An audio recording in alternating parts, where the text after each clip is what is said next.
All right. Hello everyone. Magandang hapon po sa inyong lahat. Thank you for the 470 attendees that we have right now with us. Yes, we appreciate you spending your afternoon with us, and we have a very exciting and hands-on presentation for you today. So if you joined us in the past 2 days, we are talking about the education continuity plan and how we can learn to continue the learning beyond our classroom. So we are encouraging that we continue education beyond the four walls because we believe that we have the means if we plan well, if we have the right tools, if we have the right pedagogy, we can successfully continue the education of our students this year. And before we begin, I will just have, again, a few reminders for those who have not joined us the past 2 days. We will be entertaining.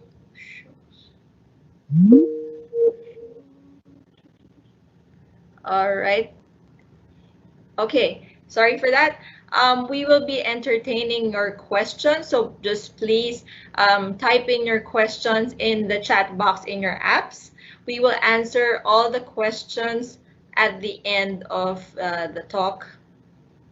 And as you all know, we are giving away one raffle prize every day. We are giving out a Microsoft t-shirt and a notebook to one lucky winner.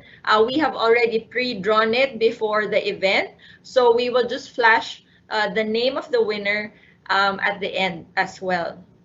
And for those who are asking if we are giving out a certificate for this webinar, yes, we are. We are we are going to announce the feedback link on Friday, May 29, the last day of our webinar series. We will be announcing the link, feedback form link, which you need to complete in order for us to send you a certificate of participation. And that same certificate will be your ticket to the free A1 Microsoft A1 license deployment assistance that we are giving away also for free for our dear teachers and schools who would like to use Microsoft as their online learning tool this coming school year. And today, I'm sure a lot of you may have a Microsoft account already or have encountered it during your teaching, but are not quite sure how to maximize it. So today is a perfect day for you because we will be talking about exactly how you can use that your Microsoft account for your teaching. Yes, before we continue, before I introduce our speakers, please use the hashtag Education Continuity Plan PH and Isulang Edukasyon when sharing your insights on our Facebook page. All right, let's jump right in. So as I was saying a while ago, today we are going to show you the strategies on how to use Microsoft 365 and Microsoft Teams for online teaching. And today with us from China is Mr. Raymond Africa, who is an IB MYP Science and Design Educator. He is currently the coordinator for the MYP Personal Project and DP Creativity, Activity, and Service. He is a certified TEFL teacher and education technology expert. He has been presenting in various speaking engagements in education conferences around the globe, like the 21st Century Learning in Hong Kong, BET Asia in Malaysia, and EduTech Asia in Singapore and Philippines. He is also the recipient of ISTE PLN Outstanding Educator of the Year in 2019, and Bet Asia's Leadership Awardee for 2017. He is a Microsoft Innovative Educator Trainer, National Geographic Certified Educator, and Teach SDG Ambassador. He is an advocate of utilizing EdTech apps and programs in the classroom to digitalize 21st century education, and a member of the Microsoft Innovative Educator Experts. He is also an ambassador for other EdTech apps. He is currently on his Youth Empowerment Through Service or YES project to empower more educators and students to collaborate on purposeful projects to address global issues and promote the United Nations 17 Sustainable Development Goals. He also coaches various extracurricular activities such as rugby team, volleyball team, World Scholars Cup, EGRET Techno Hub crew, and dance team in the school.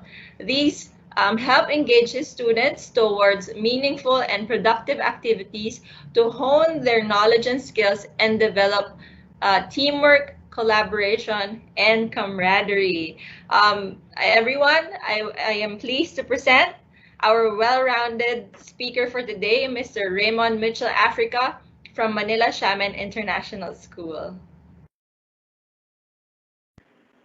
Hello, good afternoon, everyone. Hi, let me share my screen. Is it okay? All right, okay. So a couple of hours ago, just this morning, I was browsing over the internet and I found some valuable information that I wanted to share with you. But first, let me thank Miss Micaela, okay, for that wonderful introduction. I wanted to share to you this information I got from World Bank 2020. And I found out how countries from different parts of the world are continuing, are planning, are transitioning to remote learning to continue education amid the outbreak. In Malaysia, a new TV channel was launched on April 6, 2020 to deliver education television programs to all students, especially those without internet access. The television and radio programs were also live streamed. The online learning platform of the Ministry of Education also holds on-demand content for students across pre-kindergarten to secondary school, as well as digital textbooks. In Bhutan, the Ministry of Education launched the Bhutan e-learning program on March 27, 2020, that allows students from pre-K to 12 to access lessons through educational television as well as on YouTube. The broadcasting schedules are published on the MOE website. In Brazil, the states of Amazonas and Pará have launched a strategy relying heavily on the use of educational television. Their content is also available in their YouTube channel and is complemented with their online platform. The state of Amazonas has produced guidelines for system managers, teachers, students, and parents. In Kenya, the Ministry of Education shared guidelines for enhancing teaching and learning for its 15 million students out of school as a result of school closures. From March 23, 2020, 4 main platforms are being used for delivering educational programs and resources to learners. In Jamaica, the Ministry of Education, Youth and Information has put in place support initiatives targeted at all levels of the education system to the end of April 2020, and they said that they will be continuing as needed. This support includes several services for students, including printing service and printed learning kits for students without internet connection, educational television lessons, and rebroadcast accessible on 25 cable channels. In Rwanda, Education Board has taken a few steps to support students with remote learning. It has begun broadcasting education radio programs as of April 4, 2020, which are also available on its district level radio stations. In Ecuador, It is proceeding along two tracks while schools are closed. Okay. In Paraguay, the government signed an agreement with Microsoft to cover the e-learning needs of 60,000 teachers and 1,200,000 students at zero cost. And in the Philippines, surprisingly, we are on top ranking in spending longer on social media. For example, Facebook, Instagram, Twitter, according to Statista.com. We average 71% out of 44% of the world average. This is according to in-home media consumption due to the coronavirus outbreak among internet users worldwide as of March 2020. Furthermore, Philippines taps TikTok users to address coronavirus tourism impact. We are encouraging millennials to dance while featuring their hometown tourism spots. TikTok is winning over millennials and Instagram stars as its popularity explodes. There is a rise of viral dance challenges and making millennials try TikTok. Everyone, most of our youth are into social media. I'm not saying it is a bad thing. Well, to be honest, just yesterday, last night, my brother just messaged us in our group chat, and he is so ecstatic that he already have more than thousands of subscribers and 20 plus thousand likes and views in TikTok. Well, he is in college. Shout out to my brother. He was very excited to tell us and send us some videos he created, which led me to thinking, why can't we make education viral? Why can't we, same as the social media platforms, make learning be engaging and motivating for students? Why can't we continue learning? Social media is not all that bad, but students, the youth, the future workforce of our country, they should be engaged in a more academic experience to hone their knowledge and skills. We need to strategize to amplify student voice, to foster collaboration, and develop critical and creative thinking, which are imperative in this digital era. Why can't we make learning viral? Why can't we keep the learning going just like the other countries, our neighboring countries and countries all over the world are doing? That in spite of this crisis that we are facing, we are keeping the learning, they are keeping the learning going.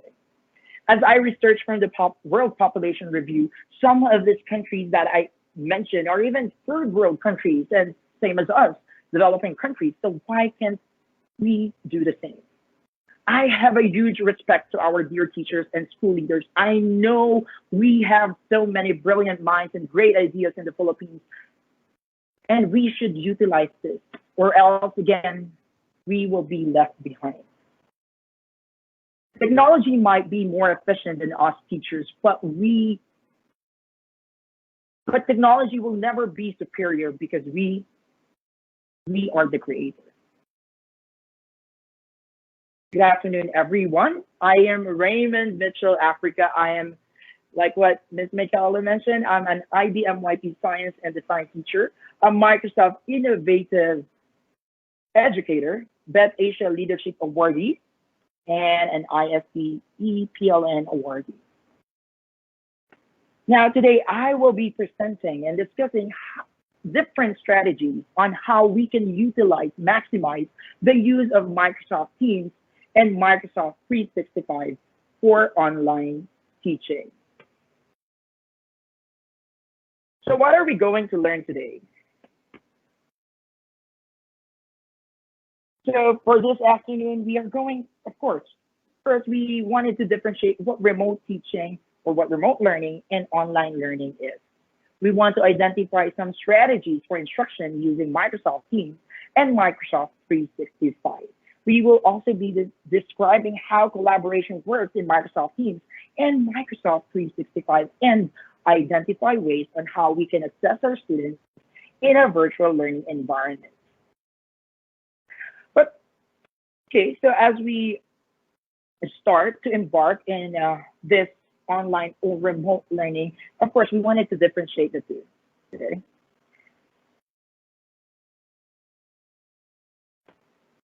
It is crucial that everyone, educators, school administrators, understand that remote learning is not meant to be the traditional online learning experience that we know. It's similar to face-to-face learning environments. Online learning courses, they are built over many months or even years and incorporate a variety of learning strategies and tools throughout the course. Hopefully that we have months to prepare, but even if we do, it's just unrealistic to expect educators to transform the entire regular course or the face-to-face course that we are adept to in just a short period of time. Remote learning, remote learning, on the other hand, this is a strategic, measured approach to ensure that students' needs are met as best as possible when a school closure is necessary. Like, for example, what we are experiencing right now, there's school closure because of this pandemic, of this crisis, health crisis. Of course, we don't want to compromise the safety, the health of our students. But of course, you and your colleagues should, of course, determine the goals you feel are most necessary for your remote learning experience. Some of these goals are to continue learning. We want to keep the learning education going. We want to keep the school community connected, and we wanted to streamline the process. So I want to change my title from the strategies on how to use Microsoft Teams and Microsoft 365 for online teaching to remote teaching.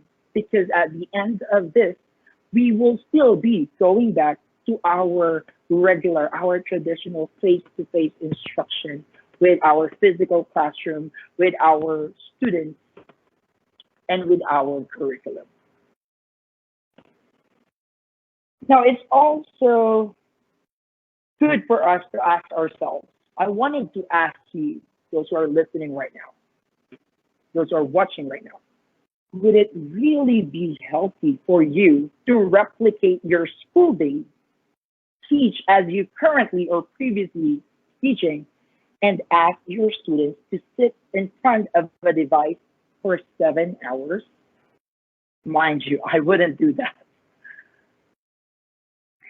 So it's before we move on to the strategies, of course, we need to plan on how are we going to implement. I believe that the first 2 days, for the first 2 days, you learned about how can we develop the framework, the pedagogical framework of this remote learning. But for now, for today, I will be giving you some best practices, okay, around the world, okay, on how we can plan and implement remote learning.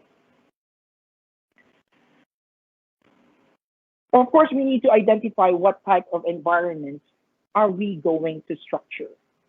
Are we going synchronously or asynchronously? We also need to identify what classes and schedules are we going to offer. Is it going to be 2 hours, 3 hours, 7 hours? And what additional support are we going to provide our students?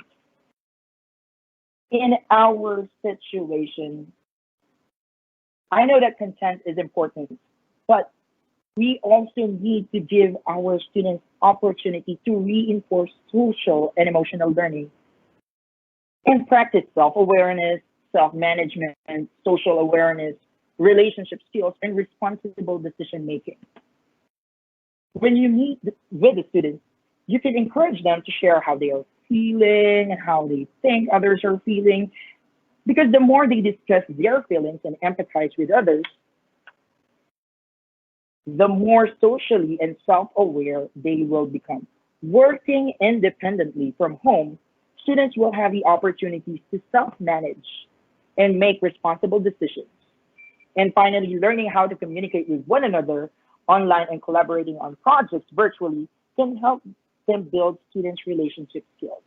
And I am really, really excited to share how Microsoft Teams, how Microsoft 365 can make this thing possible. So how are we going to structure our remote learning experience? So there are two principles that we can embark with. Okay. So we have synchronous learning. When you say synchronous learning, it is when teachers and the students are engaged in learning at the same time in the same virtual learning environment. With synchronous learning, educators set a specific time for students to meet and conduct class. They meet every day as they would if the school campus was open. Students can join the video call using Microsoft Teams every day and for every class to engage with their classmates as well as with their teacher. Class will be conducted similarly to how it is conducted when students meet face to face. And when class is not in session, students would complete and submit work, for example, using Microsoft Word or Microsoft PowerPoint to their teacher via this online tools. Teachers can provide feedback on assignments and reach out to students who need extra support. I actually like this photo of a lady reaching out her hand. It shows how we promote or how we give support to our students and tell our students that we are here. We are going to continue your learning. I am not going anywhere. We can still keep up with the learning that we are used to. It's just that we transitioned, we shifted from a physical classroom to a virtual classroom using Microsoft Teams. On the other hand, when you say asynchronous learning, in a synchronous learning environment, learning is when students complete their work related to their course on their own schedule because students and teachers do not meet on a daily basis. It's more for independent learners. So I would say those high schools students and college students, they can embark into this asynchronous learning as they are more independent than the lower school or the younger kids. Educators provide materials, video lessons. I will show to you how I also did this in my remote learning experience and assignments that students can review and complete within a designated period of time. Like for me, I usually create my lessons for a week. So I give them the workflow for the week that they will complete the task. So throughout the week, the students can participate in discussion forums or threads. They can collaborate on a Word document or a PowerPoint presentation for a report or an assignment, or they can also watch a video that you personally created. It will really be interesting for the students to see you really giving an effort towards their learning. So still we can show our students that we are giving out our hand, we are reaching to them, and we are part of their learning. Teachers can organize one or two online meetings a week. So for in my case, I scheduled one meeting per week. And teachers can also set up virtual office hours. This is really good. Okay, so this was a recommendation by the by Microsoft Schools to have a virtual office hours. So this virtual office hours, this is when students can seek extra help or ask questions about the week's assignments. Now, how are we going to schedule and make routines? It's imperative for us to schedule, just like our face-to-face teaching, our face-to-face instruction, we have our schedule. Also in remote learning, we need to set a schedule. They need to establish routines so that they can manage their time well. There are some recommendations from Microsoft Schools on how we can proceed with the schedule and our routines. This is a recommendation from the Illinois State Board of Education. So they released these guidelines for the minimum and maximum times of engagement by each student in remote learning activities. I really like this because it is research-based and it is grounded by scientific studies. So for example, for pre-kindergarten, minimum minutes per day would be 20 minutes and maximum will be 60 minutes because they only have this sustained attention of 3 to 5 minutes. So we should make sure that we are not making it too long for them. We're bombarding them with information Okay, we can put some brain breaks, stagger the time. Okay, for kindergarten, it's 30 minutes to 90 minutes. I know this is important, especially for coordinators and school leaders on how they are going to schedule their classes. So for grade 1 to 2, the recommended is a minimum of 45 minutes to 90 minutes. For grade 3 to 5, it's 60 to 120 minutes because, and length of sustained attention of 10 to 15 minutes. For grade 6 to 8, a class could be from 15 minutes to 30 minutes long for a total of 90 minutes per day or 180 minutes per day. So that's 30 minutes per class, okay, or per subject area. For grade 9 to 12, it could be as long as 270 minutes per day. Again, why are we doing this? Because we are considering, of course, the health, okay, the social and emotional health and the physical health of our students. We don't want to compromise the safety and health of our students. We don't want to result to learning, okay, the remote learning experience, to result to learning, but we are compromising their health. So this is a suggestion. Okay, one Microsoft Showcase school created the following schedules for its students. So this is for third and fourth graders at the school. So they are using this. Students and teachers are using the schedule. So what they did is Monday, Wednesday, Friday, they have math and science. And every Tuesday and Thursday, they have reading and social studies. So their class is only from 9 to 12 in the afternoon. Okay. And later on, I will be giving you some suggested activities that they can do afterwards. Okay. Similar to the third and fourth grade schedule, the same Microsoft Showcase school created a schedule for their 5th to 12th grade in which each class meets formally once a week. So teachers select their time and their teams fall within the designated 3-hour window for their block. So they have their block. So for example, you give the schedule 7:30 a.m. The students will be waking up 8 a.m. They will get dressed, eat breakfast, and then their first block call will be 9 to 9:45 a.m. So that's 45 minutes. And within this, after this 45 minutes, they will have a brain break. Okay, they can go outside, of course, if it allows, and enjoy the fresh air. Okay, and then going back 10 to 11:30 a.m., they will start working on their A block assignments. That is due in 1 week. So they have 1 week period of finishing the task. And then after that, 11:30 a.m. to 12:30 p.m., they will have their lunch. And then come 12:30 to 1 p.m., they will then join the B block call. And then 1 to 1:15, brain break again, go outside, enjoy the fresh air. And then after that, they go back, work on their block, A block and B block assignments due in 1 week. And then they have this 30 minutes of virtual office hours where the other teacher, the previous teacher, the D block teacher, can clarify some questions that they have on their work that is already due. And then 3:30 to 4:30 p.m. exercise.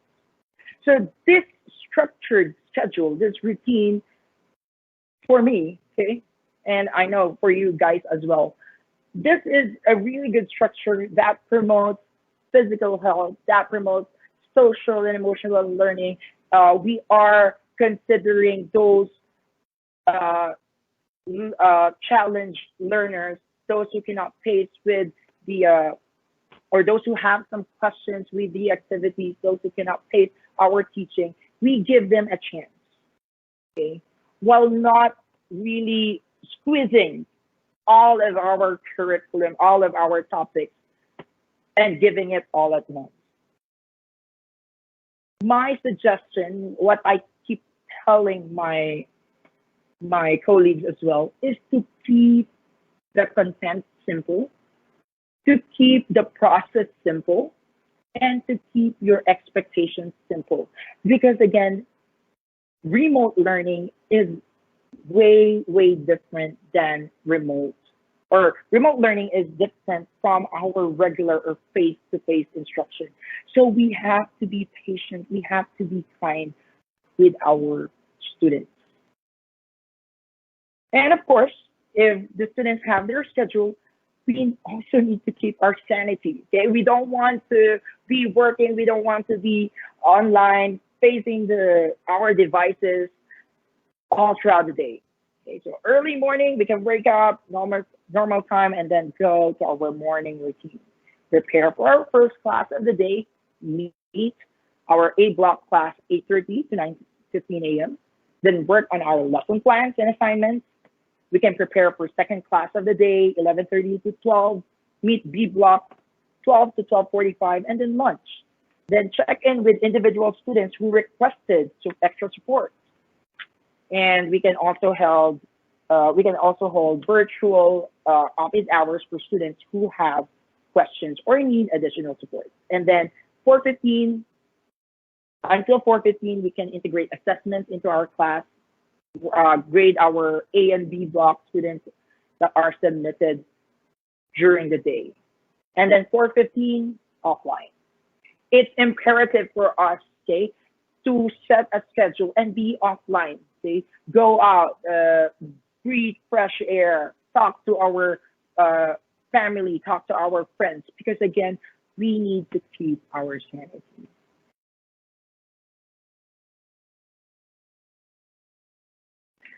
So this is what I mentioned a while ago. Okay, now after if we only have like few hours in the morning for our students, especially for primary students, we can give them additional optional work or engagement opportunities or enrichment opportunities like research projects, as long as we are clear of our intentions. Okay, we have to make it clear to the students and the families that this work is optional and it will not negatively impact our students' grade. Okay, so students and families are encouraged to support academic skills and social emotional health throughout or through the activities that extend beyond the assigned remote learning work. So for example, they can have like reading, listening to someone else read, audiobooks. We can ask them to make or to solve puzzles, word searches. We can ask them to write a story or write in their journal. We can also ask them to, okay, so for this week, I want you to clean up the room, okay, do gardening, fix something that is broken. And for the family, you can write a letter to someone, play board games with your family member. So this will help the students. Okay, this will give support to the students because yes, we know that it's common sense. They will be doing that. Yes, but not all. And we are here to remind them, to tell them that, oh, maybe you can try this one. Maybe for the week we can try this one. I have one colleague here. They have this like talent day, or talent week, where the students are showcasing their talents online with their classmates, and it's really, really a good learning experience for them. They are able to do this online, and you know they are keeping up, okay, with the trauma that we are all facing. Now, how are we going to implement this remote learning? There are various tools that we can use, and I am so excited to show to you, to demonstrate to you how we can use this Microsoft tool for remote learning. So I know that you're familiar with Microsoft Word, okay, with Excel.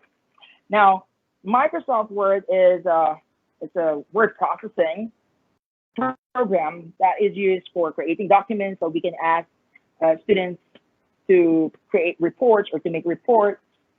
We can give quizzes, tests, student homework, Excel for math, for grades, for graphing, okay, PowerPoint for professional look and presentation if you wanted them to make a report. We also have Microsoft collaboration platform, which is your SharePoint, your Skype, which is for video calling, and so on. But what I will be focusing right now is the Microsoft Teams. Okay. The Microsoft Teams is a digital hub that brings conversations, meetings, files, and apps together.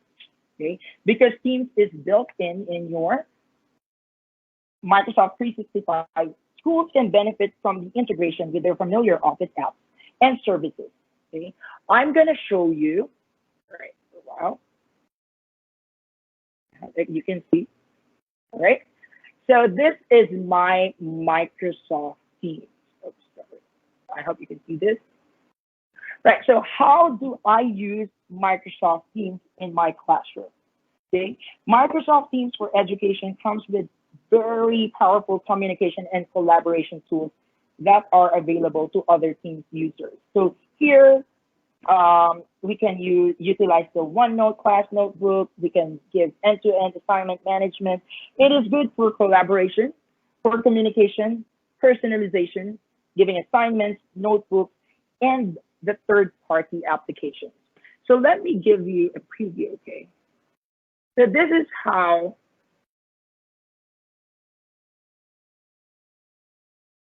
Right.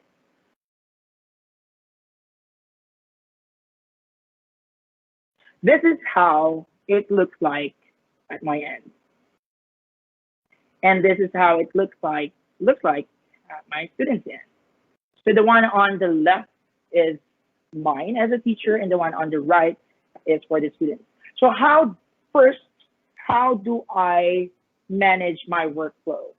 Okay, so how do I manage my workflow as a teacher?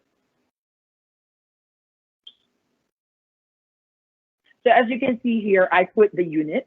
So I make an announcement.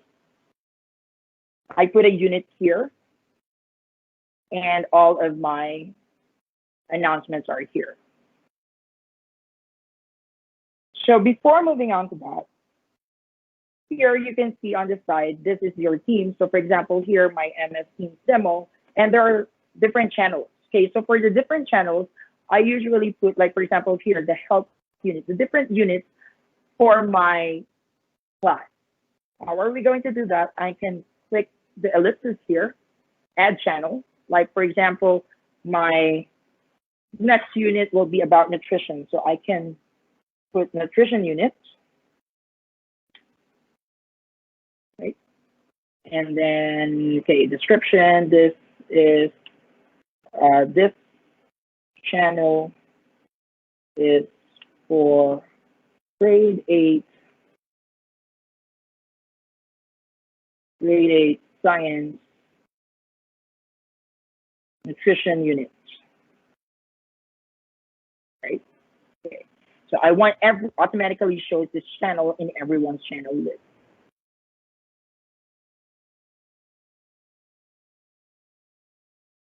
All right, so we are adding the channel. So as you can see here, in the students end, it's right away added to the students channel list. So you have your nutrition unit here. Now, how am I going to post? How am I going to post announcements? Okay. So let's say, all right, this is where you post. You can add tabs. Now, I will be managing my workflow. I prepared this one here for my workflow. So, for example, this is my lesson plan. So this is my OneNote. I am really utilizing this because it can organize all of my classes and all of my work-related and personal stuff. Okay, so I want to put Unit 1, what should I eat? So that's my announcement. So I can click this here, and I can click announcement so that there is a banner, a headline here, and I can put Unit 1, what should I eat? And then I wanted to put what are the topics or subtopics, like for example, nutrients, micronutrients, macronutrients, and I'll put it in my subhead, right? Then I will put my announcements. I wanted to put the statement of inquiry so that my students are aware what are we going to discuss, what are the questions that we will be answering all throughout the unit, and my learning outcomes. So this is how I will post my announcements and my expectations for the day, or for the entire unit rather. Okay. So I'm gonna put it there, like your announcements. Boom, it's there, and I can right away send it to my students. And boom, wow, it's right away. Okay, it's there. My student can already get it. Okay, my student can already see that unit 1, this is our unit 4 this week, these are the topics, these are the learning outcomes. Next, of course, after that learning outcomes, I also wanted to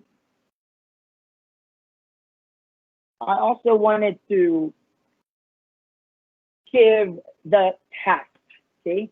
So the learning task, what are my students going to do for, let's say we are in week 4 of our remote learning,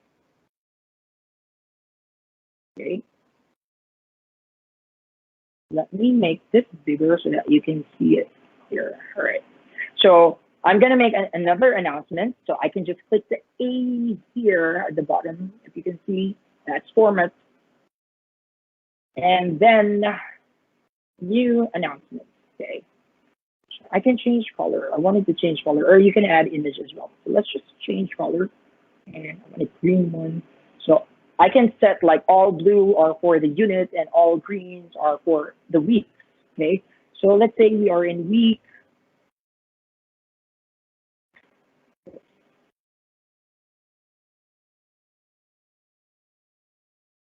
Okay. For a while.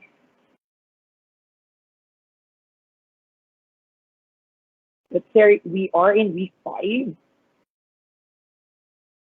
here. Let's just disconnect this one. All right.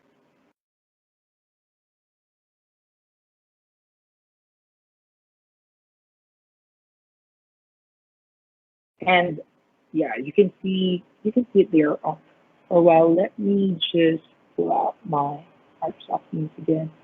I'm gonna force quit, and I'm gonna open it again. All right. I'll just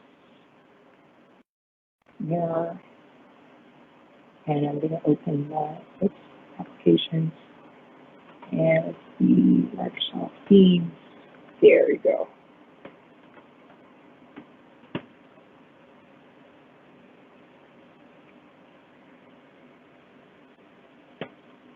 All right. Okay. I'll just probably post this one first, and okay. Yeah, there we go. So going back, all right, sharing my screen.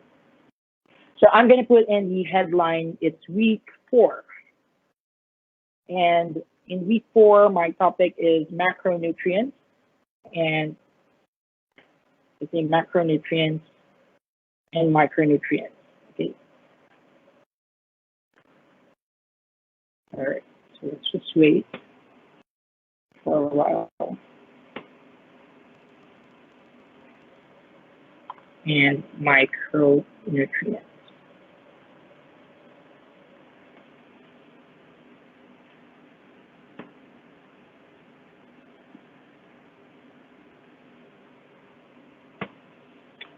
All right, so here, as you can see, my teacher. Okay, so this is the view from the students.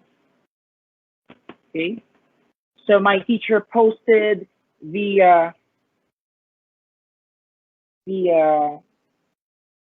learning outcomes. My teacher posted. Okay. the learning task. So everything is here. So it's easy for my students to know what they are going to do for the entire unit or for the entire week. Okay, so I usually start with vocabs, and as you can see the it's integrated as well, the class notebook and different tools that the students can use. If my students check on the file, okay, so this is the demo class. So for the Microsoft OneNote, you can check the OneNote here, and my students can see what is in the OneNote that I created. So as you can see, I have here my second term, my third term, the workflow that they are doing, also the classes. Okay, so for example, for this one, what should I eat? Sorry, I'm gonna make it bigger.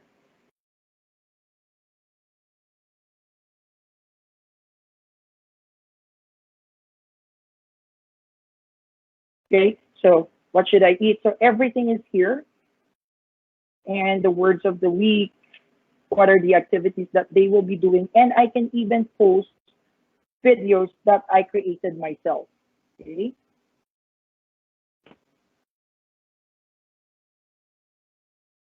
What else is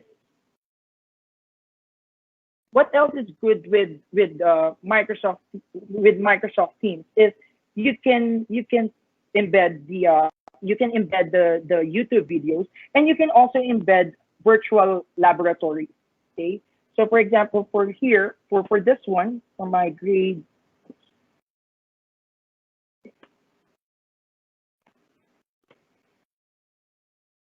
for this one, I have virtual laboratories that my students did. Okay, for example, building an atom, okay, pH scale, and reactive metals. It's all in here. Okay, let me for a while check. I'm gonna open share screen. Okay, wait, let me share my screen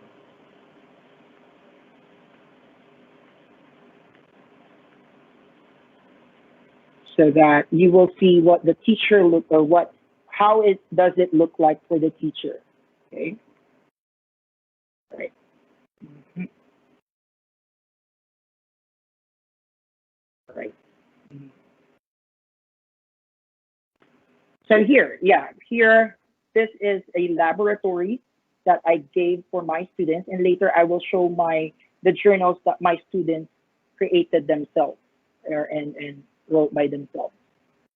See? All right, so there you go. Perfect. So going back to the workflow, so this is the teacher. See? So this is the teacher. Now, let's say, okay, so the teacher um, posted here, what are you going to do for the week? What are the learning tasks that you're going to do? And then the teacher can also add applications such as Flipgrid or Microsoft Word. But before that, what I want to emphasize is, of course, we are in remote learning. We wanted to talk to our students. We want to call our students. And what's good with Microsoft Teams is that it has the video tool already that the students can also, where the students can also collaborate. Okay, so let me make a call here in Help Unit. As you can see here, all right, so that's me. I'm gonna click Meet Now, and that's how it looks like. Okay, so this is the teacher, right? So that's the teacher. Hi, hi, hi. Sorry, it's green at my back. Okay, now how does it look like for the student? If you are a student, right, if you're a student, you will see here that there is a call ongoing. So I want to go to that. I want to check the post because we are going to have a call. So here, so meeting started. Okay, I will join the meeting. Right. So again, here So that's my students. I'm gonna join now. Oh, whoa, whoa, whoa, that's fantastic, right? So now we can start our synchronous learning experience. This is at this is the student and this is the teacher. Let me change my background. I don't like my background here. See, how are you going to change your background? You can click show background effects. Okay. I want to change my background and make it into like interesting one. Okay, I'm going to do this. I'm going to use this and just click apply. And let's click apply and boom, it changed, right? As you can see, my background changed.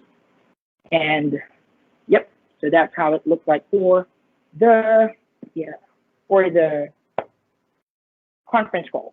Now, of course, that's not the most important part.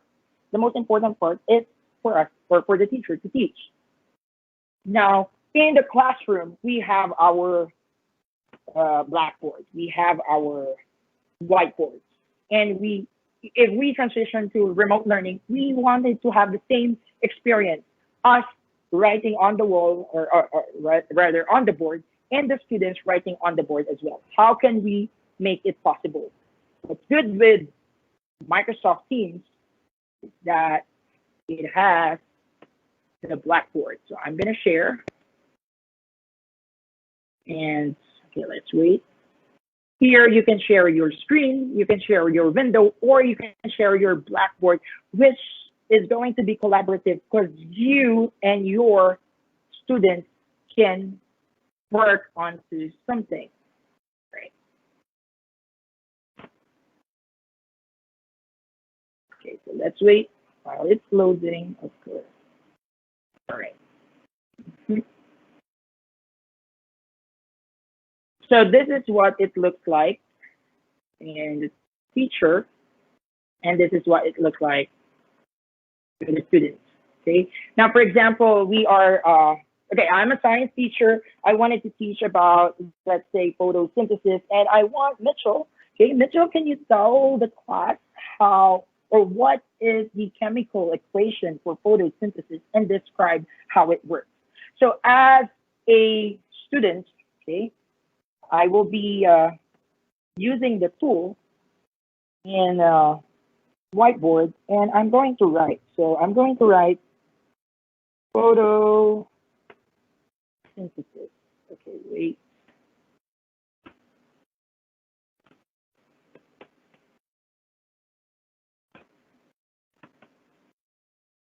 So I'm going to write photosynthesis here.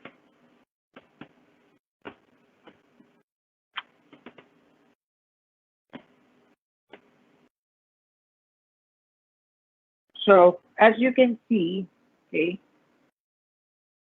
so it is me, it is I as a student. So this is in your teacher screen. So the student is writing on the teacher screen. So photosynthesis. So Mr. Mitchell, the formula for photosynthesis is, or the chemical equation rather, for photosynthesis is 6CO2 plus 6H2O yields C6H12O6 plus 6O2. And then I can write the word in word form. So this is your carbon dioxide. This is your water, which leads to glucose plus, sorry, oxygen.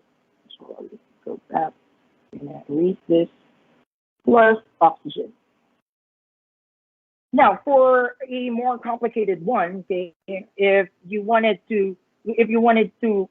teacher wanted to discuss about, let's say, the structure of formula, okay, which is pretty hard to do if you're just using your PowerPoint. So you can just use the whiteboard and explain it. For example, I wanted propane.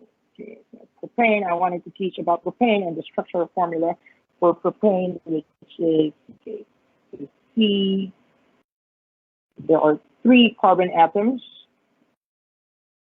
connected to hydrogen atoms. All right, sorry, I'm missing one H there. So it's pretty easy. It's really helpful for us. Okay, all right, can you see it? All right, sorry. So it's really helpful for us, okay, to really explain, okay, what propane looks like. So this is what propane looks like, guys. And what is the formula? It's C3H8. Or if I wanted a more complicated structural formula, I can write 1-butene. Okay, I can write 1-butene. Sorry for my writing. It's C4H8. Right? So it's C. Okay, there's a double bond in the carbon. H, hydrogen connected to hydrogen. So it's pretty easy for your students who are so afraid when they see the structural formula. Teacher, what is this? Can you explain it further? Now it's easy for us to do this. Now it's very, we can say that we can, right? I often hear this to a lot of teachers. Oh, we cannot do it. We cannot teach online. It's really hard. Math equations, chemical equations, chemistry, physics. It's just so hard for us to really implement the instruction. But I always tell my students, especially in my design class, there's always a solution to a problem. You just have to research. You just have to think. Okay. And yes, there will be some problems like, okay, so as I am teaching you right now, there are some glitches, there are some problems, but again, there is always a solution to a problem. So we need to be somehow resilient to this and be ready for the changes. Okay, so let me finish my structural formula, which I'm so excited to teach. And then it's connected to hydrogen, hydrogen, hydrogen. So boom, okay, so we have the 1-butene. It's easy for us to teach our students.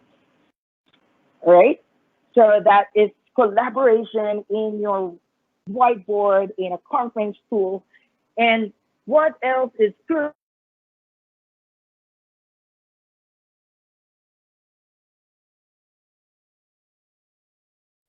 So you can turn on your live. Okay, I'm gonna open, sorry. I wanted to open my screen mirroring. Okay, so I'm gonna open my screen mirroring here. Okay, let me close this one first because I wanted to show to you how it looks like for the students. All right, so applications. I use Reflector Teacher. This is another good way to present. So I use this in my presentation. So, yep.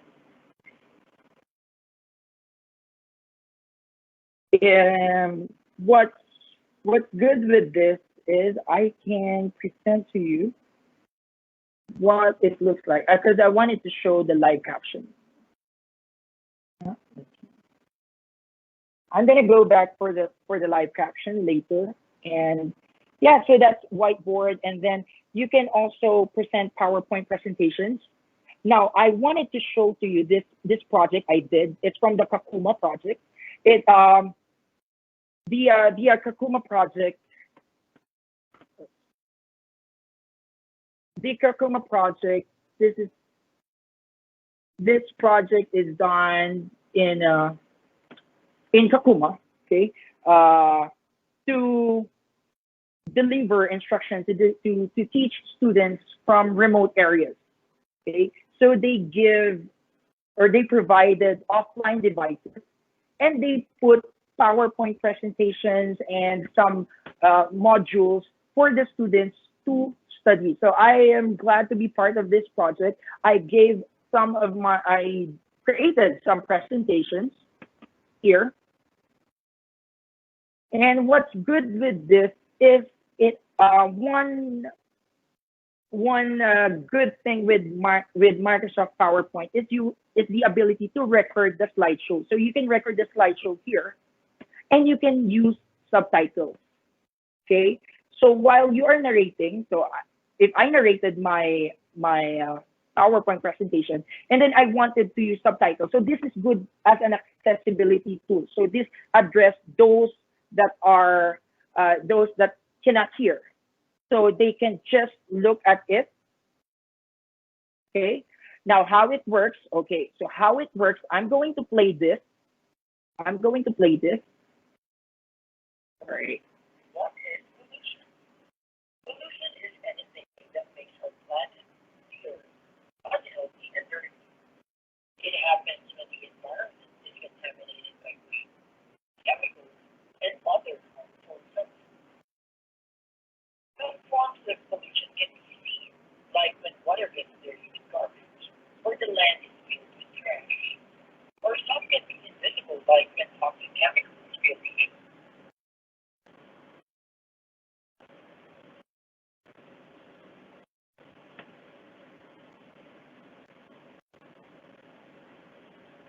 All right. Okay. So again, as you can see, okay, as you can see, I will again play it for you guys. When you play it, you can click always use subtitles. So this is for again SPED students. See, you can play this, right? And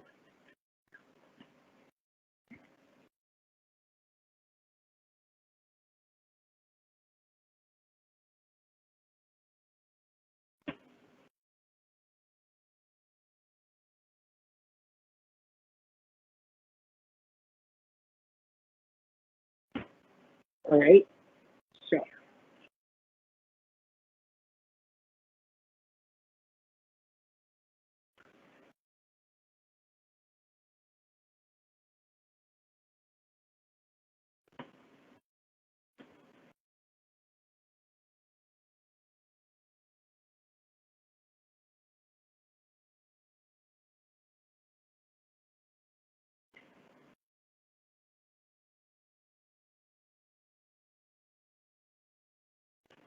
okay, so here you can give review questions afterwards.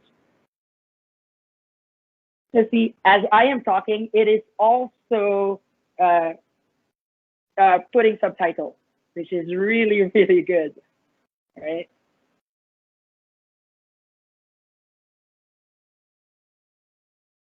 Okay, so at that moment, so what I did here is, okay, so cool. I really like it. I really like the subtitle thing.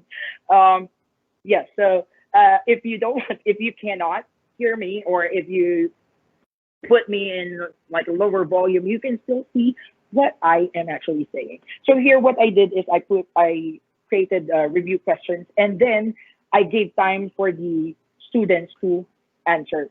Okay, right? So that, yeah, that's how you can utilize Microsoft PowerPoint. So it's not just the presentation. Okay, there are ways on how you can maximize the use of your PowerPoint presentation. So from here, if in case the students will be offline, you can still give it to them. Okay, and then there are here like review questions, and then they can turn on the subtitles. Right, cool. I really like this one. Let me go back. All right.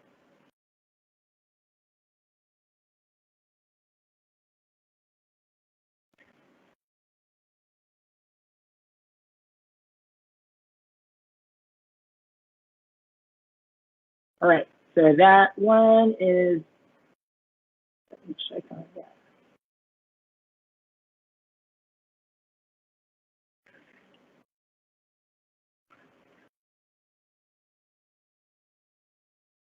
All right. Let me end the show. Okay.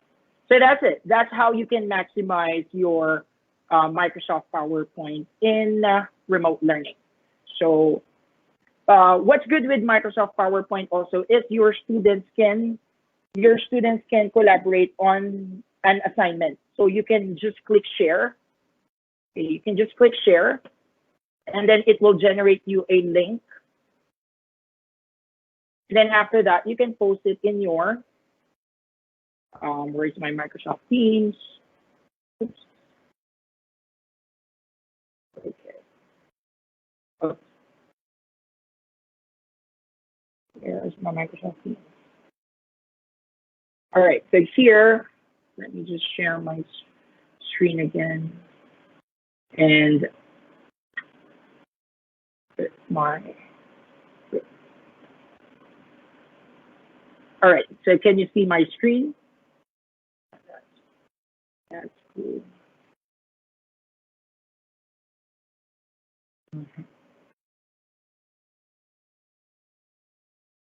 Okay, so, all right, you can see my screen. Can you see the call again, the PowerPoint? All right, okay. Let me pull this out. All right, so yeah, I'm back. All right, so this is my call again a while ago. Now, again, how can students collaborate? Okay, how can students collaborate? Here, let me turn off this one. Okay, so yeah, this one ended. Now, there are, I can also post the files that my students are working. So for example, I want to divide my students to two groups, and they will be working with, team A will be working with an investigation, and team B will be working with another investigation. So I can put it as a channel. So again, add channel here, and then you can put team A, team B. So for example, for team A,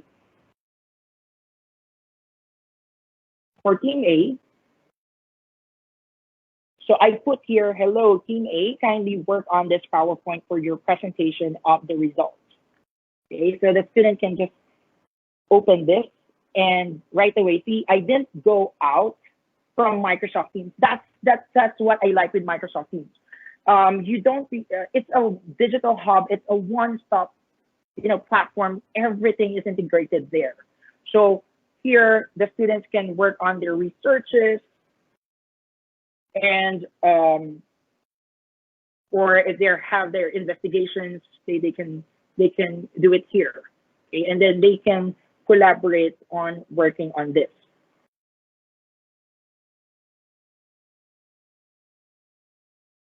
All right, let me check. Okay, I'm gonna show you again the student's view, right? So this is the student's view, and this is the Microsoft Teams. So I'm going to go out, right? So I have here the files. Okay, so that's team A. So this is the student's view now. So hello, team A, kindly work on this PowerPoint. So as the student, I can also open this, okay? So I can also open it, the same view, okay? So here, this is the student view, and here, this is the teacher's view. Now, both of them can,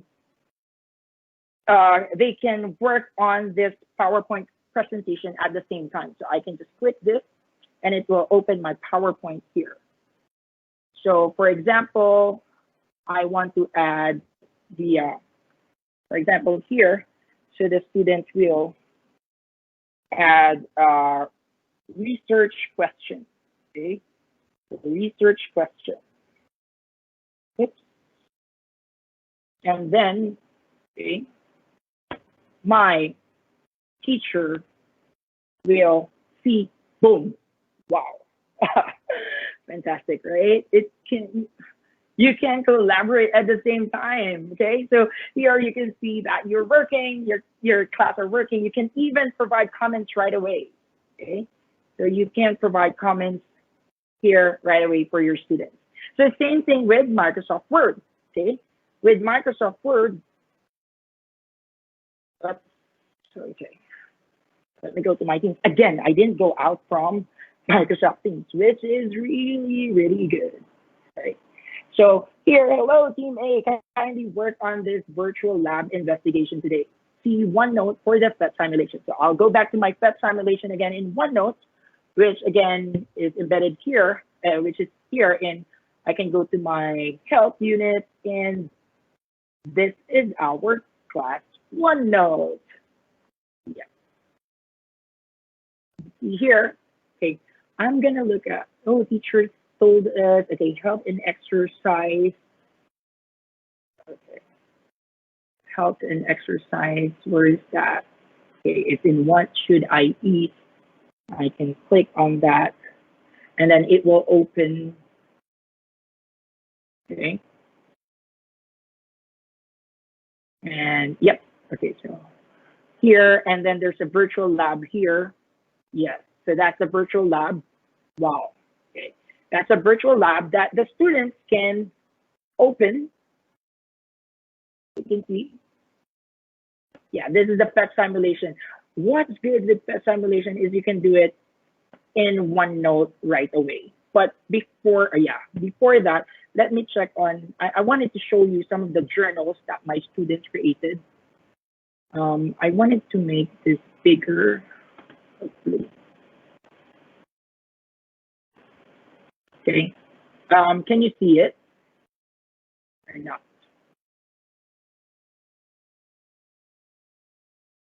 Can you see the screen? Can you see the Microsoft Teams? Yes, wow. All right. So let me show you what else can you do here, okay? I really like this one. Okay, so let me check first. Okay, so this is my instruction, right? Okay, so this is the learning objectives. These are what the kids will be doing. Now I asked them to make do the virtual lab, the eating and exercise. So here I put here the virtual lab investigation, and then my students created their own notebooks.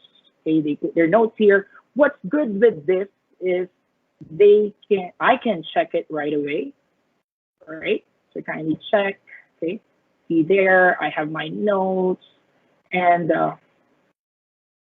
yeah, so like this one, this is the summative assessment that they did. They actually collaborated on this. So they worked on the breakout rooms, okay, for team A and for team B, and then you can check it. You can give feedback right away. Let me show you some other investigations. Oh, here, yeah, even here, I wrote my own, okay, notes. Wow, this is really cool. I like this one, the building an atom. Okay, let me show you the building an atom. Right. Can you see the screen? Building an atom, all right, okay. So let me wait for a while to open it. So there are like, you can put here the virtual laboratory.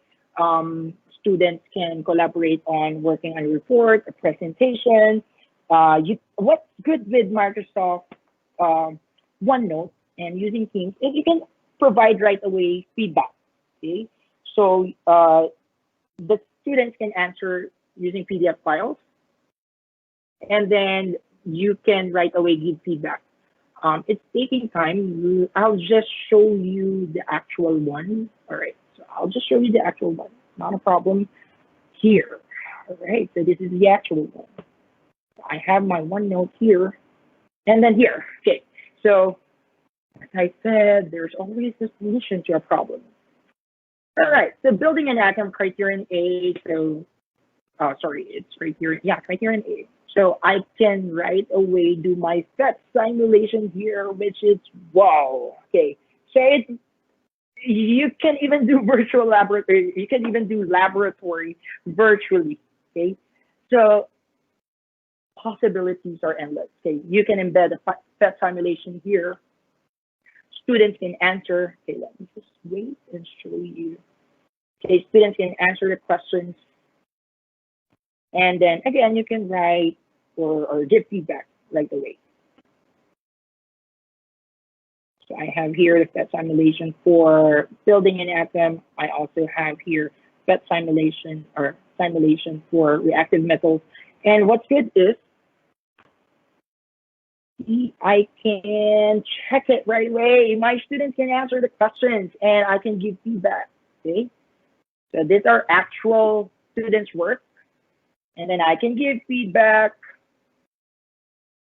The blue one are for my students, and I check it so I can right away give feedback to them, and then we can discuss during the class. Say what was their misconceptions. Okay, wow, really really nice. I really like it. Now this is for teaching. Okay, the teaching methods, the teaching strategies, and I really like how Microsoft is helping in uh, bridging the gaps of learning. Okay, um, a lot of accessibility tools, immersive reader captions that helps us. That helps teachers and even students to really learn, even though we are remote. Okay. Now let me go back to my Microsoft Teams, right? Oops, so yeah, that one is the build the atom. So you can open here. Sorry, wow, see that? It's amazing, right? So I can see the protons, that's hydrogen. So this is in Microsoft Teams. Okay? This is in Microsoft Teams. Imagine your Microsoft OneNote in Microsoft Teams. Boom! It's uh, imagine that learning experience for your students. They don't need to go different, different platforms. It's all in one. Okay, what else? So we have the instructions. Now, we wanted to know what they are learning, okay, or what they learned. So I have here my Flipgrid. Okay, maybe for some of you, you're familiar with Flipgrid. I use this video discussion tool for my students, reflection, and also to foster creativity and critical thinking, right? So here I pose a prompt. Okay, what do you think about the expression "you are what you eat"? In what ways do you think the expression is true? In what ways do you think it is not true? And then I made an instruction. Okay, just saying. And then my students are giving out their responses. Let's see if I can open one. All right. There's this one. Okay. Right. So that is my own, okay, instruction. And then this is what my students had to say. Right.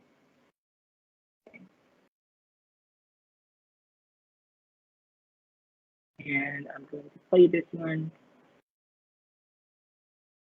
Okay. So while it's taking long, so I'm going to show another video.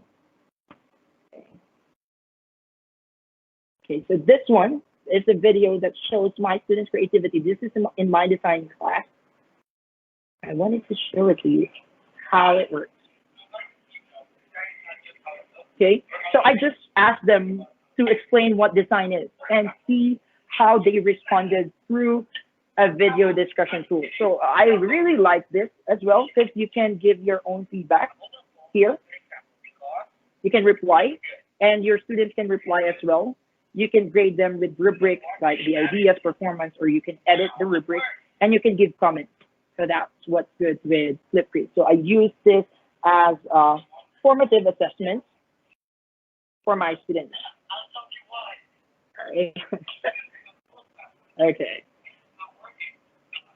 And what else do I have in my Microsoft Teams?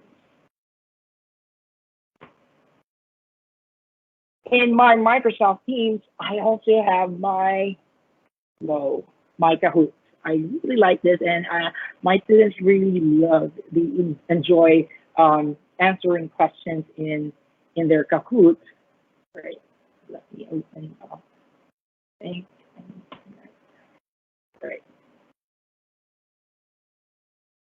And let's see if Kahoot will work here. Yep. Right. It's opening. So Kahoot is I also use this as a formative assessment. So it's like a quiz. It's like a quiz show. Okay, it's like a quiz show. Say for example, parts of the cell. Okay, here, and then I'm going to present this to my class. Their devices will be used as a tool for answering the questions. So the questions will be appearing here on the screen. Okay. So for example, it could be a one-on-one device. Okay. And then I can ask questions to them.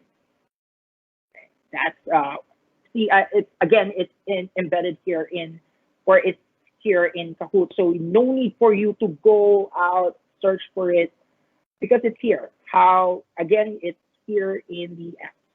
Okay. It's under here in the apps. You can look for this.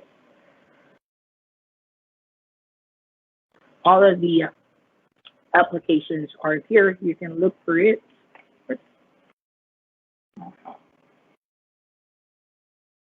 Let me connect this one. Yes, all right. Okay, so that's it. Can you see? Can you see?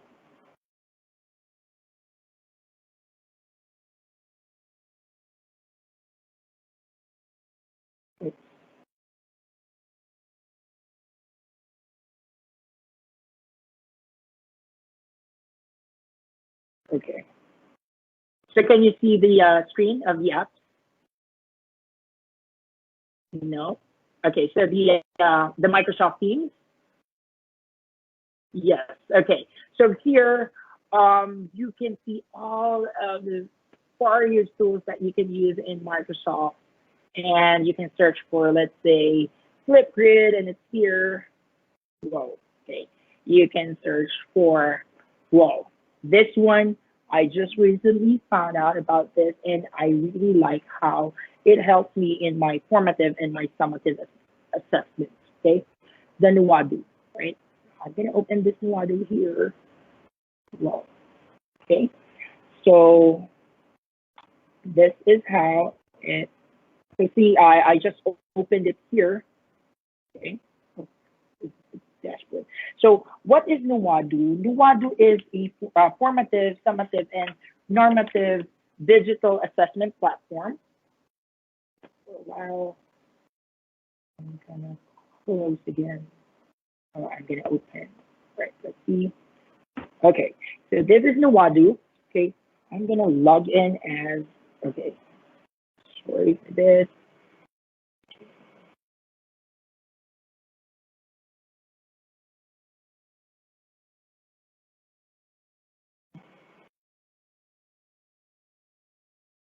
Okay, so this is just a dummy account. Mine.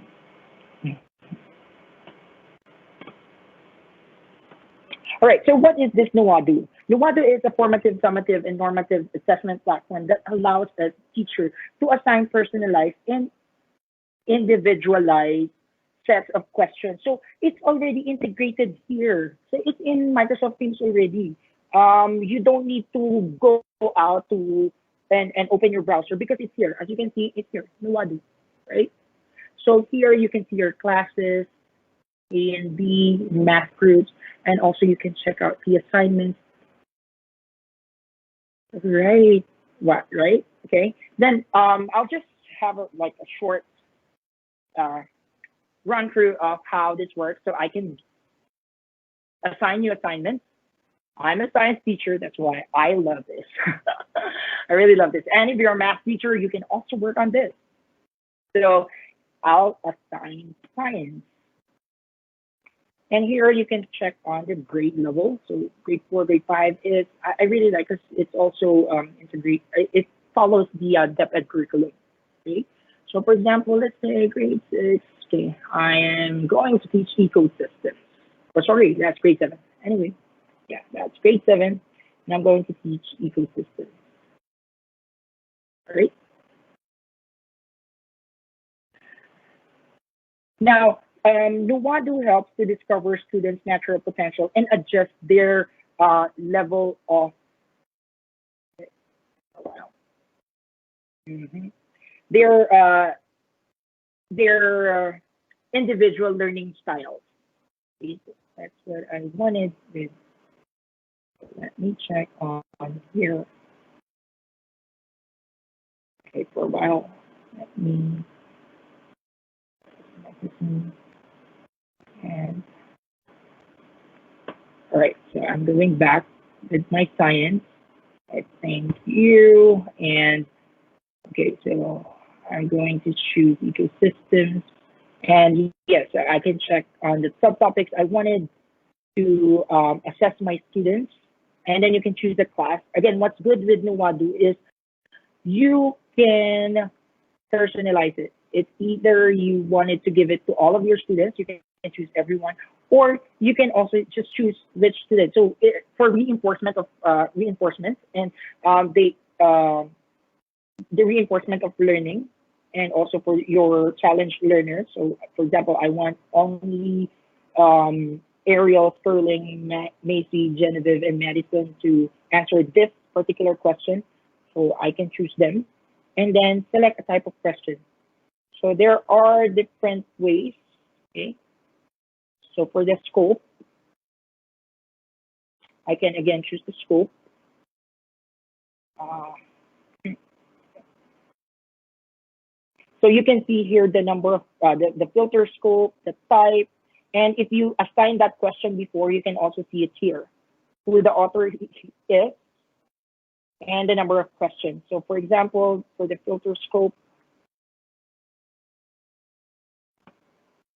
okay, I'm going to select the type. I'm going to select the type of question. Okay.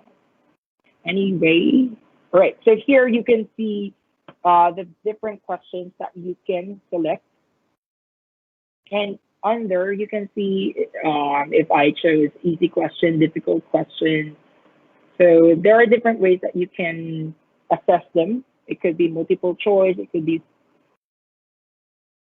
fill in the blanks. It could be match singular. So you can just choose here. So let's say I choose this one, and then I can just click next.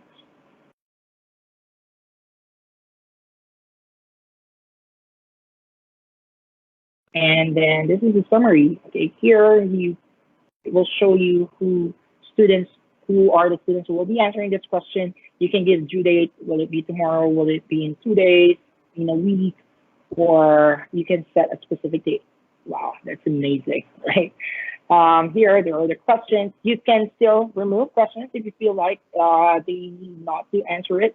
So when you click assign, these assignments will appear in your students' NUADU, and they will be notified via email. So if the students have the app as well, okay, they will be notified about that. And then you can assign it to them.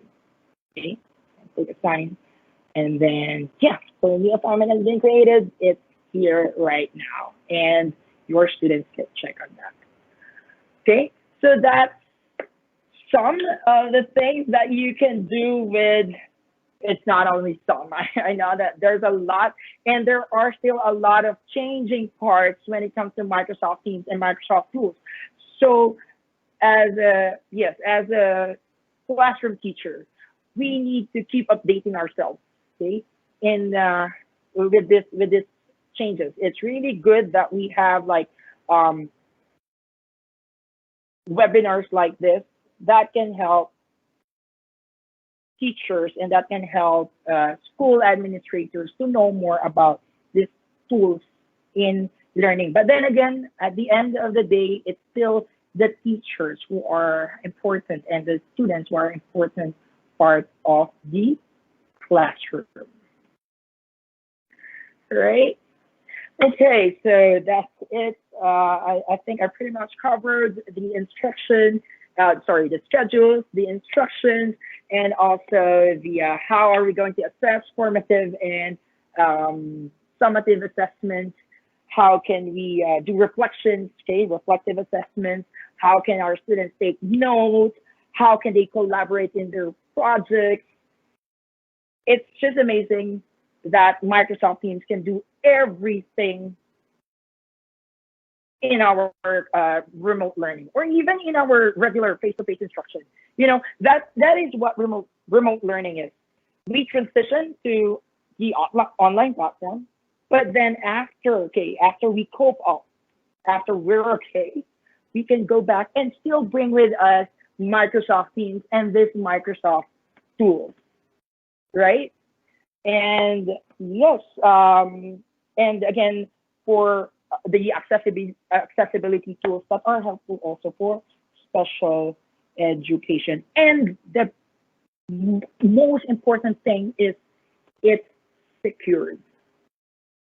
Again, our priority here are the students. We don't want to compromise their security, their safety.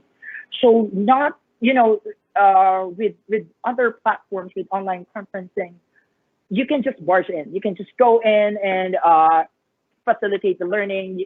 Students can just go in and join the discussion. But here in Microsoft Teams, imagine your school, your physical school, without gates, without doors. Everyone just can go in. Same thing with virtual learning environment, with our remote learning environment. We don't want people to just go in. Okay? We want to secure our students, and I can guarantee that Microsoft Teams can do that.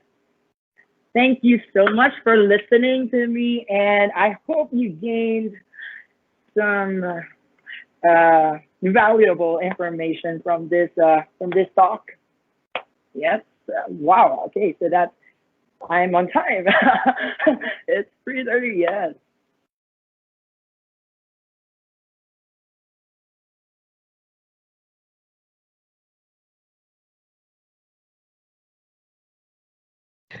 Thank you so much, sir, for that excellent presentation. Um, ang dami nyo pong na-share sa aming mga tips and strategies on how we can maximize our Microsoft 365 uh, accounts, no? I know it might be a lot for our teachers who are just beginning to explore actually going online, no? So I'm just Yes. gonna ask a few questions, and I hope this reflects the questions that our audience have, because right now our Q&A was disabled, so sorry about that. But my first question, sir, is how can they start? Like, how do they begin? Parang isipin natin, they are starting from just using Microsoft Word, now transitioning to this type of learning. Yes, I understand, Michaela.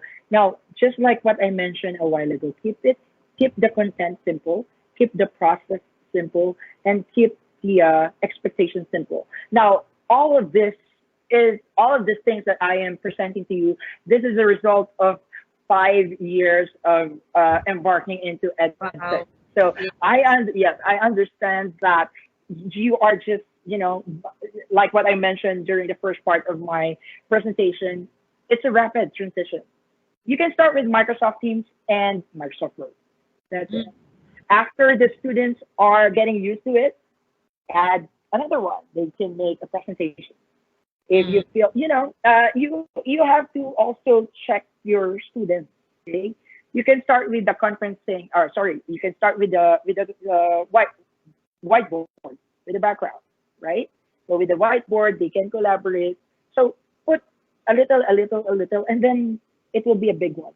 That's how I started also with my students. I do not, I didn't, okay, students, we're going to use Microsoft Word. We're going to collaborate here. And then the next day, okay, I'm going to use PowerPoint. And then the next day, okay, we're going to do the reflection in Flipgrid. No, it took us time. It took us time. And I understand.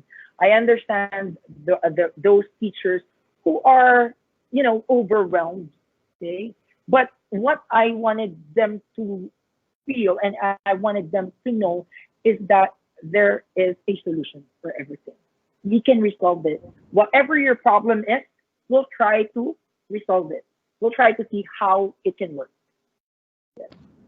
Yes, I agree, sir. So there is a solution, and hindi naman po kailangan agad-agad na maging same level tayo ni Sir Mitchell. We can take baby steps. Yun ang magandang sinabi niyo, sir. Baby steps kung ano po yung familiar natin, but na familiar sa atin na app.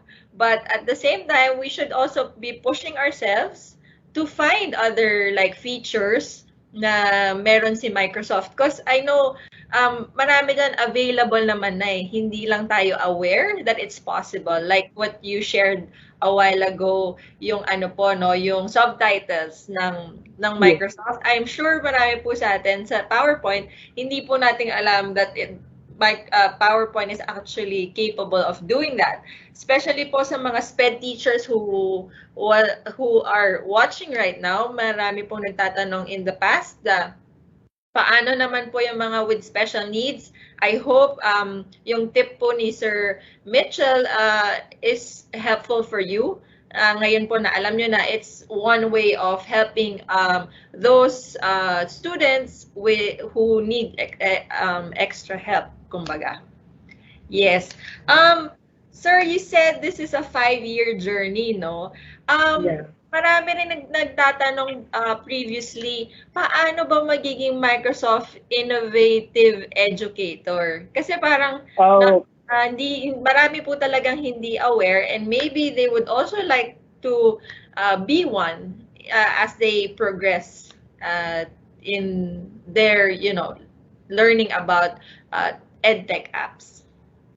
yes, that's right, Michaela. Now they can go to education.microsoft.com, and they can sign up for that account, and then they can start learning. They have some courses there that can help them. They just need to take one course there, and then it will right away give them or it will make them member of the community. Okay. Then after that, yeah, with Microsoft, I grew as an edtech uh, what enthusiast, okay, as an edtech educator. So they can go to again education.microsoft.com.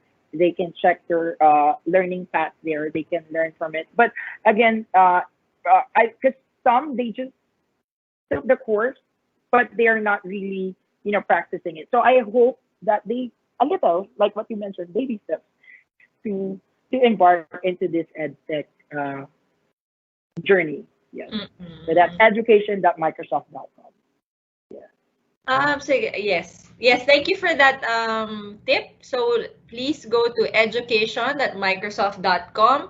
And at Big Pond Enterprises, we are also offering certifications like Microsoft Word, Microsoft PowerPoint certifications so that you can maximize these programs. On Friday, we have someone who's going to talk about that. And for those who are interested, you can join us again on Friday for that talk. Siguro sir, next question ko is, how did your students respond? As you were building on the apps na nalalaman nyo, how did you see or did you notice any changes in their engagement, in their performance? Can you share something about that? Yeah, yes. Thank you, Michaela, for that question. What I always do whenever I start or whenever I integrate a technology, I always ask them before and after. Okay, so I always have this survey from them or for them to answer so that I can see if this really helps. Because uh, again, there are a lot of tools, tech tools, and like every like all of these tools are telling us that this is really good, this will really be helpful. But then it because our students are diverse as well. Okay, they have different styles, they have different abilities. So we have to take note of that also. I understand that some of the tools are really, really great tools, but why am I not using it in my classroom? Because my students are not that responsive when it comes to that. But I also experienced that, okay, so we use this tool, and then I noticed that it's not really helping their learning experience. So I stop it for a while. And then when I saw I thought that, oh, I think I need to do this again, and then I again presented this used this tool for let's say an assessment, and then eventually they grew into that, or they learned to grow and develop. okay, using that tool. So again, it's really it's a trial and error, okay. So for in our part. Yes, correct, sir. Kasi ano, it has to make sense yung tools na ginagamit natin. Yes. It has to enhance our teaching and learning at the same time. And if it doesn't, then we have to also rethink, no? Hindi lang Yes. basta ito na yung ginagamit ko, then that's it. Yun. Mm-hmm. Meron pa ring evolution na dapat maganap, kumbaga. Yes. So And I we have, think also, sorry. Yes. yeah, I think also within, like, for example, your science department or your grade school department, you have to discuss also which tool is really good for us to use, okay? Because again, there's myriad tools that they students can use in our learning experience. So you have to discuss it and check on which one is really helpful. Okay. yeah, so very important is yung collaboration nga rin between teachers then, no? We have a question from one of our viewers right now. So based on your experience, what are the challenges that you encounter in doing remote teaching using technology, and how did you cope up with it? What can you share with us? Um, yeah, when you first were using these technologies, ano po ba yung mga bloopers na na-encounter nyo and paano nyo siya in-address? Yun po yung question. Okay, I think this one sa part ng students. Because again, we need to motivate them. We need to encourage them. And sometimes kahit sobrang you know you're so enthusiastic, there will be students who are not able to cope up. Okay? Not because they are slow learners, but because they are not really tech savvy. I noticed, actually, honestly, I noticed those who are those who are into gaming, okay, those who are into gaming, they easily, okay, they were easy, they easily adapted to the remote learning experience because they are tech savvy, right? But I'm not saying that all students should be gamers. No, I'm not saying that. What I'm saying is, uh, uh, little by little, again, baby steps, we have to really integrate technology in our teaching. Again, not bombard them with a lot, okay? We don't have to really do that. But little by little, just the reporting, and then maybe, okay, can you turn on the subtitles so that students come back, or those who cannot hear can see what you are presenting, something like that, right? So little by little, we can integrate. What else? Mga bloopers. Actually, support ko rin as a teacher. Kasi, like what happened a while ago, I'm using different windows kasi. Like, when teaching, I sometimes do that. And, of course, let's face it, the bandwidth, okay? The bandwidth, the connectivity sometimes. But eventually, my students got to learn how to be resilient with this problem. Because, mind you, like 3 years ago, 4 years ago, my student, oh no, teacher, I cannot connect. Oh, my Kahoot is not connecting, because they are really into this gamification. Okay, it's really motivating them, engaging them, and then when they are not able to connect, they feel like, teacher, I wait for me. So it's taking time for us. I always tell them, we have to be patient sometimes. We encounter that. Maybe we can make a team. We can pair, right? I'm teaching coding as well with my students in design class.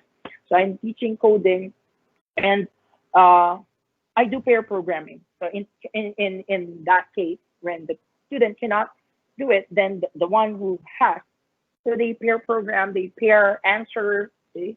So that's how we need to be fast thinkers as well. We need to be able to solve it right away. So I think that's one thing this edtech journey also taught me as a teacher. How I will right away resolve the problem. If right now, if you will tell me a problem, right away I'll be thinking maybe this one can work, or if this doesn't work, then maybe that one can work. So yeah, that's how. Yes. So yung problem solving skills talaga is very crucial then. Kasi maraming technical glitches that could go on 'di ba? Like kahit kami po ngayon habang nag-webinar, we are experiencing some technical glitches, Yeah. but again, we need to think of like workarounds. Kasama po talaga siya, and it's something that we should also be okay with na meron mangyayaring problema. The important thing is how do we address it and how do we prevent it in the future. Yeah. Yung ganun po, Yeah. no? So we have one practical question here about Microsoft Teams. So how can we organize classes in Teams in terms of class tasks, scheduling of classes, deadlines? I mean, do we have shared space where we teachers could see our activities on a certain class for us to adjust class works and deadlines accordingly? Yes, actually there is. I just don't have that one, but because this is the one I use because I'm using two Microsoft Teams right now. Yes. So the one I use is the free one. But if you look at the Microsoft, they have the schedule, the assignment. Is it okay if you will? I will Yes. share my Please screen share. again Yes. so that they can see. Yes. Yes, I'll be sharing my screen. Okay, here. So if you can see, so this is for Microsoft Teams. They have the assignments, as you can see here, the class notebook, assignments, grades, it's all in here. And they have the calendar. Mm. So you will be, yes, okay, so you will be really, yeah, this is this one, okay, and then you can schedule your calls, meetings right here. I just don't have this in my other account. I hope I have, but yeah, that's how you can schedule it. Yeah, that's how you can schedule. For example, physical science lab, and then it will appear to your students also. So that's how you can uh, the assignments, the grading, the rubrics. Yes, the gradings and the rubrics. It has its tab for that. As you can see here, yeah, assignments and grades. Yes, grades. Mm. Mhm. So perfect. Perfect na perfect po talaga for Yes, teaching. perfect. And Mm. staying organized. That I think that's the thing that is very important with Microsoft Teams. It keeps you organized. It keeps all your resources in one place. Lalo na when it gets overwhelming, mahalagang mahalaga po talaga that everything is just in one place, no? Yes, like that one, like for example, here I can make it like for photosynthesis unit. You can add channel. That's how you can organize. Add channel para hindi mix lahat ng mga yung mga PowerPoints mo, yung mga uh, files ng students so they can see. So here you can put photosynthesis unit, and then the next one your nutrition unit, and then yeah your subject. Yes. Mm-mm. Napakaganda talaga. Next question. I am handling broadcasting and journalism courses, and part of the assessment is a production activity like news coverage. What particular Microsoft tool could you suggest that I and my students can use? Thank you. For I'm not really into to video like broadcasting and journalism, but for the production for there are like video editors that you can use, and uh, and yeah, like there are video editors that you can use, and also there are a lot of courses for higher education, and also like education.microsoft.com. So they have different courses pertaining to that. So I think they can make use of that. Sorry, I'm not really into. It's okay, sir. Um, yeah, I think that's all for our questions.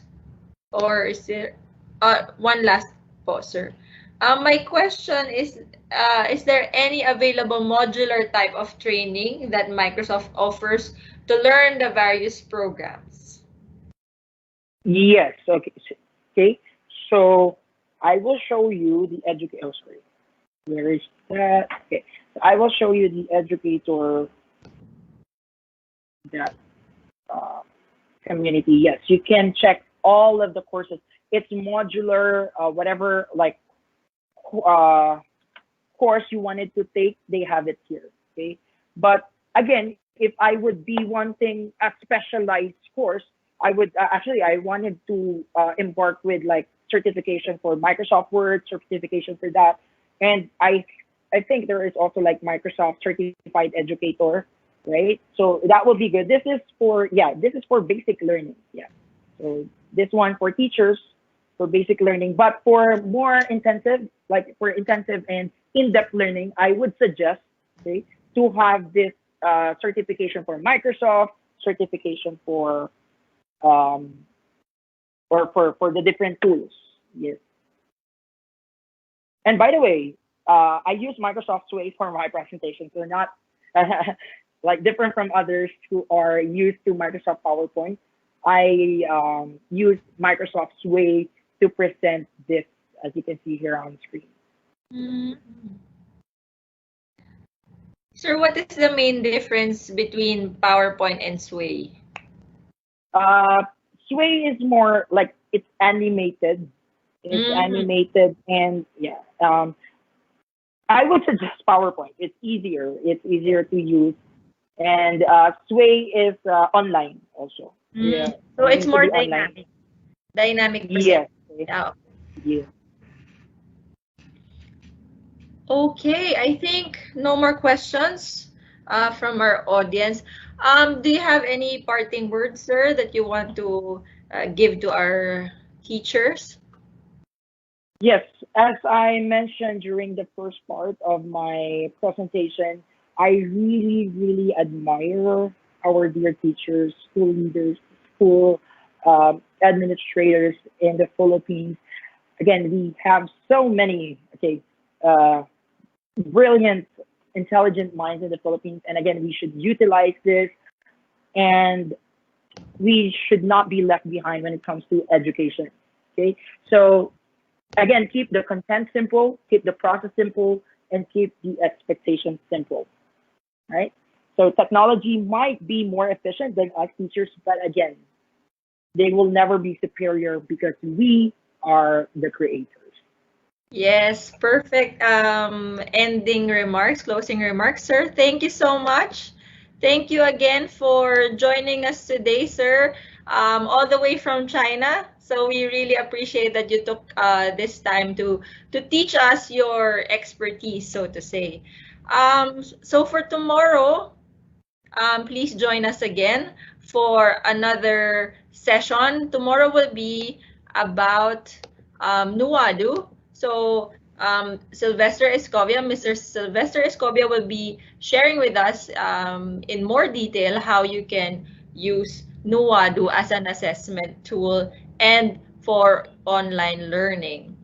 So as promised, we have a raffle winner every day. So for today's winner, um, we would like to congratulate Mr. Clarence Castillo of Olivares College, Tagaytay. So congratulations, you have won a Microsoft t-shirt and a Microsoft notebook. So if you are watching right now, please message us on our Facebook page and indicate or tell us your address and we will send your prices right away.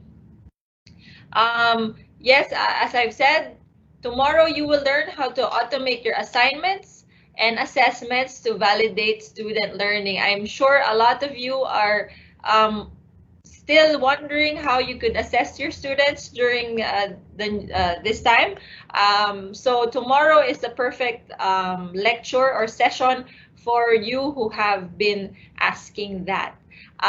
So again, this is Micaela Ramos, General Manager of Big Pun Enterprises, and this event was brought to you by Microsoft, NUADU, and St. Augustine Publications, Inc. Thank you again for spending your afternoon with us. See you tomorrow. Bye. Bye, everyone.